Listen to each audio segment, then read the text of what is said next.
말씀을 전하기 전에 오늘 이 예배가 마치고 바로 공동회로 진행이 되겠습니다. 오늘 우리가 마태복음 9장 10절에서 13절 말씀을 보았습니다. 사람들의 시각에서 볼 때 예수님이나 바리새인들은 다 동일하게 하나님의 사람, 하나님께서 또 거룩하게 세우신 사람으로 다 그렇게 보였습니다. 근데 사람들이 이제 율법사나 바리새인들 또 서기관들 이런 사람들을 겪다가 예수님을 이렇게 딱 만나고 나서는 예수님하고 바리새인들, 유대인들하고는 좀 많이 다르구나라고 하는 것을 알아채는 데는 그렇게 오래 걸리지 않았습니다. 무엇이 예수님과 그 종교 지도자들을 그렇게 차이나게 한 것일까요? 바리새인들로 대표되는 유대인들은 어떤 사람이었습니까? 우리가 잘 알고 있는 대로 이들의 주된 관심이 무엇이냐면 율법을 잘 지키는 것에 그들의 관심이 있었습니다. 율법이 부정한 것을 이렇게 멀리 하잖아요. 그래서 부정한 것을 정결한 사람이 이렇게 접촉하기만 해도 부정하게 되고 또 물건도 역시 마찬가지로 그랬기 때문에 가능하면은 부정한 것은 좀 가까이 하지 않으려고 하고 멀리 하려고 그렇게 했습니다.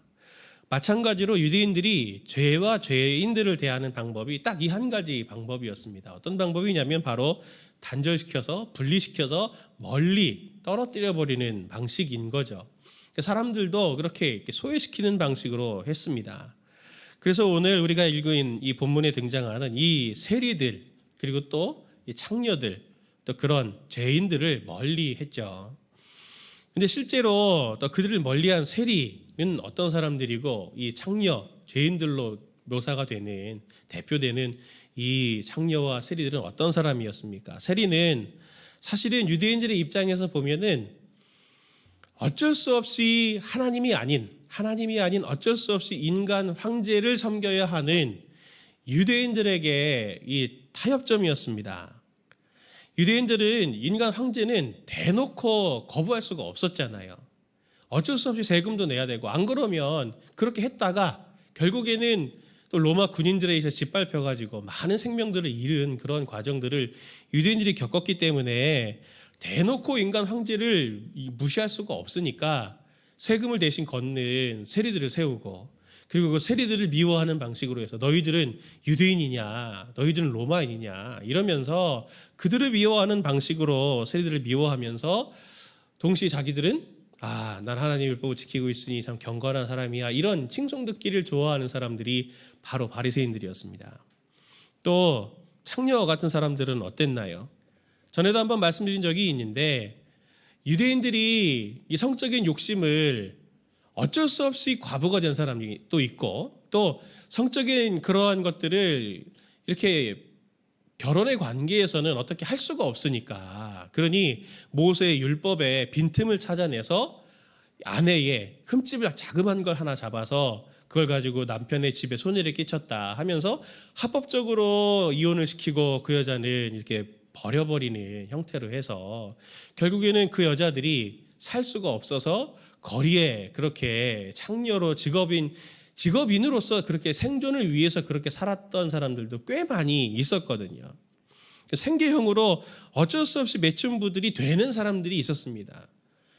결국에는 이러한 세리, 창녀 이 사람들은 종교적으로 보면은 딱 어떻게 보면 악의 상징이고 부정의 상징이지만 실상으로 딱 삶의 현장에서 딱 들어가서 보면 사회적으로는 가장 약한 사람들이고 그리고 생존을 위해서 그 위치를 벗어날 수 없는 사람들 그리고 또 인생의 마지막 장에 다다른 아무도 돌보지 않는 외롭고 소외된 사람들이 바로 이런 사람들이었습니다.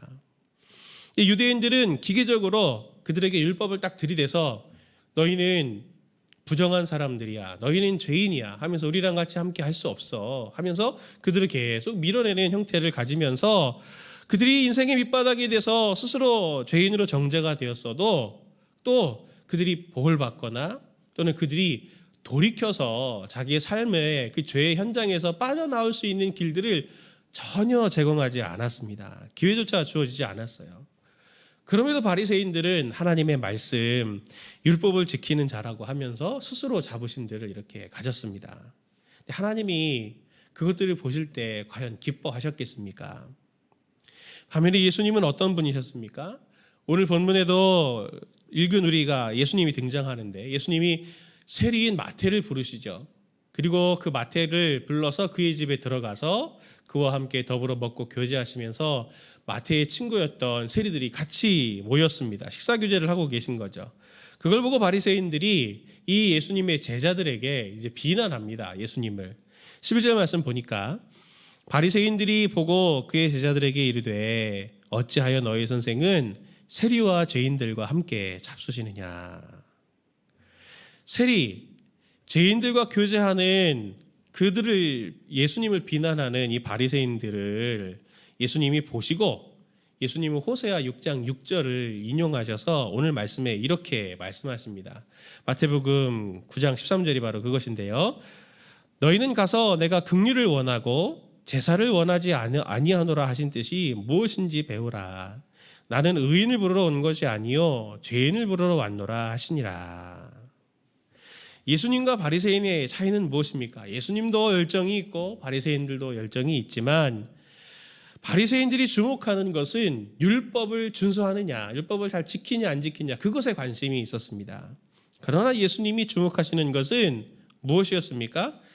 사람들을 바라보는 관점이나 사역의 시선이 바리새인들의 그것과는 많이 달랐던 거죠. 그래서 유대인들이 자신들의 입장에서 예수님을 보면 참 이상한 사람이다. 저 사람 왜 저러냐라고 하면서 의문을 들고 또는 비난하고 그렇게 했지만 예수님은 사실 성경의 복음서를 전체를 놓고 보면은 항상 예수님은 일관된 모습을 보이셨습니다. 예수님이 사역하시면서 보이셨던 모습이 어떤 모습이셨나요? 누가복음 13장 31절 말씀 같은 곳을 보면 말씀을 아무리 전해도 반응이 없는 이스라엘을 보시면서 예수님이 우셨습니다. 또 마태복음 9장 11절 말씀 같은 데 보니까 나인성 과부가 죽었을 때 그걸 불쌍히 여기면서 울지 말라 하시며 그에게 그 과부에게 재산 같은 그 아들을 다시 살려주셨고 요한복음 4장 1절 같은 곳에 보니까 동네에서도 투명인간 취급하고 스스로도 그랬으면 좋겠고 아무도 주목하지 않는 5 남자와 결혼했다가 이혼한 그 사마리아 수가성 여인을 불쌍히 여기시며 땡볕에 물길러 나오는 그 여자를 기다리면서 거기를 기다리고 계셨던 예수님의 모습이 거기 등장합니다. 또 누가복음 9장 1절에서 10절 같은 곳에 보면 예수님을 그토록 만나고 싶어서 자기의 신체의 핸디캡을 극복하려고 그렇게 돌 감람나무 위에 올라갔던 삭개오 같은 사람들이 있고 또 7 귀신 들렸던 마리아를 잠잠함으로 그의 인격을 존중해 주시고 그를 있는 그대로 또 받아들여 주셨던 예수님의 모습이 성경의 여러 곳에 등장을 합니다. 예수님과 바리새인의 이 차이점이 무엇이냐면 바로 예수님에게는 하나님의 마음, 하나님의 심장을 가졌다는 것이 예수님과 바리새인들의 가장 중요한 차이이죠. 성경이 말하는 경건을 유대인들은 오해하고 있었던 겁니다. 율법을 잘 지키는 게 하나님께서 원하시는 게 아니라 그게 경건이 아니라 그것이 그것보다 더 깊은 것이 있다라고 하는 것을 그들은 놓쳤습니다. 율법은 하나님에게서 나온 거잖아요. 율법이 하나님의 이스라엘을 향한 사랑의 마음이 담겨 있어서 그들이 광야에서나 아니면 가나안 땅에 들어가서나 어느 곳에서나 열방들 속에 이방인들 속에서 틈바구니 속에서 살아야 되는데 그 틈바구니 속에 살 때 어떻게 자신의 정체성을 지키고 건강하게 자기의 그러한 국가적인 또는 종교적인 하나님의 자녀로서의 그 본질을 놓치지 않을까라고 하는 울타리를 주신 게 율법의 목적이고 또 그 율법에는 예수님의 하나님의 그들을 향한 인격과 하나님의 성품이 그 율법 속에 고스란히 녹아 있어서 그것을 순종하는 사람에게 하나님을 닮는 훈련들을 할 수 있도록 해주는 그 도구가 좋은 도구가 사실은 율법이었습니다. 그런데 그들은 그 의도를 생각하지 않고 표면만 바라보면서 하나님의 성품을 담는 것에나 또는 그들의 정체성을 잘 지키는 것에 관심이 있지 않고 표면만 바라보면서 기계적으로 율법을 지키고 있는 것이죠. 최종 결과는 어떻습니까? 하나님이 주신 율법을 지키지만 지키지 않는 정반대의 일들이 그들 가운데 나타나게 된 것입니다. 만약 경건한 유대인들이 하나님을 알고 그들 자신을 알아서 우리가 이렇게 참 죄인이고 율법을 통해서 우리가 하나님의 은혜가 필요하다라고 하는 것을 그렇게 깨달았다면 이스라엘의 민족 속에 그렇게 세리들이 많았겠습니까? 그리고 그렇게 창녀들이 많았겠습니까? 결국 그들 가운데 있는 죄인들의 문제는 그들의 문제인 거예요. 하나님께 순종하겠다고 하면서 열심을 내지만 전혀 하나님의 마음을 품지 않고 기계적으로 사역하는, 기계적으로 살아가는 우리의 삶은 이렇게 선무당이 사람 잡는 것 같은 그러한 위험에 빠질 그런 리스크들을 우리가 안고 있는 겁니다. 하나님께서 당신의 사람들을 부르실 때 가장 먼저 하시는 것이 무엇일까요? 가면 성도님들 생각해 보셨습니까? 성경을 보면 그 어떤 것들보다도 하나님이 하나님의 사람들을 불러서 사명을 주실 때 제일 먼저 주시는 것은 바로 하나님의 마음이었습니다. 하나님이 당신의 마음을 그들에게 주셔서 그들의 마음을 움직이셨어요. 그들의 마음이 하나님의 마음처럼 되게 하셨습니다. 에스겔이 부르심을 받는 3장 14절 말씀 보니까 주의 영이 나를 들어 올려 데리고 가시는데 내가 근심하고 분한 마음으로 가니 여호와의 권능이 나 힘있게 나를 감동시키더라 하면서 하나님께서 그의 마음을 감동시키셨습니다. 예레미야 20장 9절 말씀 같은데 보니까 내가 다시는 여호와를 선포하지 아니하며 그의 이름으로 말하지 아니하리라 하면 나의 마음이 불부는 것 같아서 골수에 사무치니 답답하여 견딜 수 없나이다 하면서 자기가 핍박을 받아도 고난을 당해도 내가 이거 안 하고 싶은데도 하나님께서 내게 마음을 주시니 내가 견딜 수 없습니다 하며 사역 현장으로 다시 나가게 하셨죠. 호세아 6장 3절 같은 데 말씀을 보니까 이렇게 말합니다. 그러므로 우리가 여호와를 알자, 힘써 여호와를 알자. 그의 나타나심은 새벽빛같이 어김없나니 비와 같이 땅을 적시는 늦은 비와 같이 우리에게 임하시리라 하니라 하면서 이스라엘을 향해서 뜨거운 마음으로 여호와를 알자, 우리가 힘써 여호와를 알자 이렇게 호소하는 그런 뜨거운 마음을, 열정을 하나님께서 이 호세아에게 불어넣어 주셨죠. 우리가 삶의 여러 가지 문제들을 만날 때 하나님께 기도합니다. 하나님, 이 문제를 제가 어떻게 해야 합니까? 하나님, 제가 어떤 선택을 해야 됩니까? 알려주시면 제가 순종하겠습니다 라고 우리가 그렇게 기도할 때가 있는데 그 기도 좋은 기도입니다. 그러나 그렇게 기도할 때 우리의 마음은 하나님 답을 주시면 제가 그거 할게요 라고 하는 태도죠. 그런 기도도 필요하지만 하나님은 그런 기계적인 응답 요청보다는 하나님께서는 항상 그들에게 하나님의 마음을 주셨다고 하는 것을 우리가 기억할 수 있어야 됩니다. 그리고 성경에 많은 사람들도 하나님께 하나님의 뜻을 물을 때 하나님의 마음을 늘 확인하고 그 마음에 자신을 맞추려고 했죠. 하나님은 당신의 동역자, 일꾼들 그리고 저와 우리 성도님들을 로봇으로 부르시지 않았습니다. 1번 버튼 누르면 딱 1번 행동을 하고 2번 버튼 누르면 2번 행동을 하는, 내가 이걸 알려주면 넌 이렇게 해야 돼 라고 그렇게 우리를 로봇으로 대하지 않으십니다. 하나님은 어떤 일을 앞서서 우리에게 당신의 마음과 당신의 감정과 그리고 당신이 느끼는 모든 것들을 함께 공유하기를 원하십니다. 그리고 그 상황 속에서 그 사람들에게 가지고 계신 그것을 함께 느끼게 하셔서 우리로 하여금 하나님의 그 마음처럼 충실하게 이 상황 속에서 주의 마음을 가지고 적극적으로 반응할 수 있도록 하나님께서 우리에게 자율권도 주십니다. 하나님의 사람들은 하나님의 마음이 이끄시는 것에 충실할 뿐이었어요. 성경을 보면 마치 본능에 이끌리는 것처럼 하나님의 마음을 소유한 사람은 본능에 이끌리듯이 하나님의 그 열정을 가지고 하나님께서 기뻐하시는 일들을 이루려고 하는 사람들이 바로 하나님의 사람이었습니다.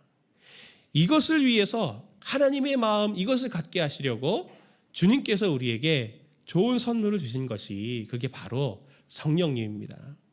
바울은 이것을 이렇게 말합니다. 고린도전서 2장 10절 그리고 16절 말씀을 보니까 같이 함께 보도록 하겠습니다. 오직 하나님이 성령으로 이것을 우리에게 보이셨으니 성령은 모든 것 곧 하나님의 깊은 것까지도 통달하시느니라. 누가 주의 마음을 알아서 주를 가르치겠느냐. 그러나 우리가 그리스도의 마음을 가졌느니라. 아멘. 하나님의 깊은 것까지도 통달하시는 성령님을 우리 가운데 보내주시고 그리스도의 마음을 우리에게 주셔서 우리로 하여금 그 마음을 담고 이 상황 속에서 주님의 뜻에 반응해 나가는 하나님의 동역자들로 우리를 부르셨습니다. 수많은 바리새인들 이스라엘의 실패의 역사는 바로 하나님의 마음을 소유하려 하지 않은 채 먼저 나아가서 일을 하려고 하는, 사역을 하려고 하는, 무엇을 하려고 하는 그것 때문에 더 깊은 실패, 더 깊은 절망으로 그들이 나아가게 된 것이죠. 우리 행동은 좀 천천히 해도 됩니다.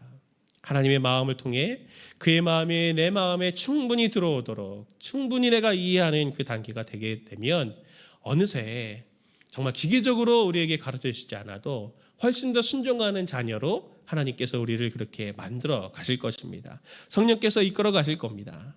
오늘 우리에게도 많은 문제와 또 기도 제목들이 있고요. 또 우리 교회도 오늘 이제 공동회를 하면서 하나님께서 허락해 주신 기회들 따라서 하나씩 교회들이 계속 세워져 가게 될 텐데, 무엇을 하느냐 안 하느냐의 관점이 아니라, 그리고 이걸 했느냐 안 했느냐의 관점이 아니라, 오늘 이 과정들 속에서 하나님께서 기뻐하시는 것은 무엇일까, 하나님의 마음은 무엇일까라고 하는 것을 먼저 알기를 원하고, 그것을 위해서 성령님께 묻고 기도하며 한 걸음 한 걸음씩 반응해 나갈 수 있다면 우리 몸된 교회가 정말 하나님께서 원하시는 든든한 교회 공동체가 될 것을 저는 믿어 의심치 않고, 또 우리 성도님들도 그렇게 하나님의 귀한 동역자로 일상에서 승리하는 삶을 살 것을 저는 믿어 의심치 않습니다. 오늘 우리가 함께 기도하면서 그렇게 하나님의 마음을 잘 담으시는 우리 성도님들 되시기를 예수님의 이름으로 축원합니다.